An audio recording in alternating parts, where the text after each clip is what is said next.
Hey everybody, it's Angel Fitch from angelfitch.com, and today I wanted to just share a word about marketing because sometimes people get really frustrated about marketing, like, oh my gosh, what is my marketing plan going to be? What am I going to do? How am I going to affect my people? Well, if you look at it this way, first of all, the item that or service that you're marketing should be something that you truly believe in, something that is effective, something that you love and are passionate about. And if that is the case, then really you're not really selling it. You're just sharing with someone the benefits of your product or service.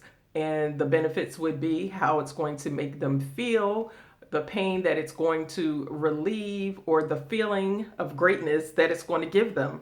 You want to sell them on the benefits. And when I say sell them on the benefits, I don't really mean sell them on the benefits. I just mean share the benefits. And when you're marketing, you want to make sure that you're being genuine. You want to make sure that you're speaking in your own voice.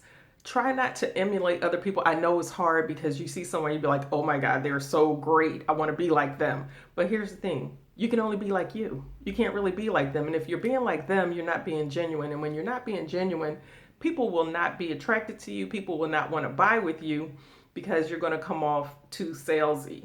It's like, you can't just have somebody come on your page and just be like, hey, my name is Angel, buy my stuff. Nobody's going to do that. They're going to be like, okay, I see you have some good stuff, but let me get to know you. Let me see if I trust you, if I like you, if I believe in you, if I believe in your message. Before you just go ahead and say buy me, buy me, buy me. A lot of people make that mistake. So, I mean, and it does work sometimes, but sometimes that's only for the short term. If you really want to have a long-term relationship with your buyers, and so you want to make sure you're giving them value. You want to make sure that you are listening and attentive to their needs, and so that you provide solutions for them. It's just really that simple. It's like they have a need, you have a solution, you explain the benefits, they're happy, they want it. You're happy, they brought it. Like, it's really that simple. But there's a little more, psychology to the sell. I wrote down some notes. And here's the other thing. Don't sell people what they don't want. Listen to your customer if you're face to face. Listen to your customer. If your product or service doesn't meet their needs, why are you still trying to sell it? All you're going to do is turn that person off. You just have to say, okay, this is not for them at this point. Let me just say, okay, this is just not going to be a sale, and I'm okay with that. Keep your relationship clear, because you may have another product at another time and they'll be willing to hear it from you if you in fact don't try to just sell them just because you're trying to make a buck. Your sales can't be all about making bucks. It has to be sort of, divided. You want to make a difference and a dollar at the same time. You want to be helpful, but you want to be compensated for your help, and that's totally fine. You have to be an active listener. You have to really listen to what it is that they're telling you, because if your product or service is not needed, then it's just not needed. And that's okay. You just say, you know what, this particular one, I'm just not going to get. And that's okay. I'd rather have a friend for life than a quick sale. And then the person is mad because they either don't use it, can't use it, or it really didn't help them. So now, here are some things to think about when marketing. First of all, you want to establish what is their pain point. What is it that has them up at 3 o'clock in the morning? I call it the toothache pain. If that toothache pain gets on you, you are going to find a way to solve that problem immediately. Okay, so what is that pain point?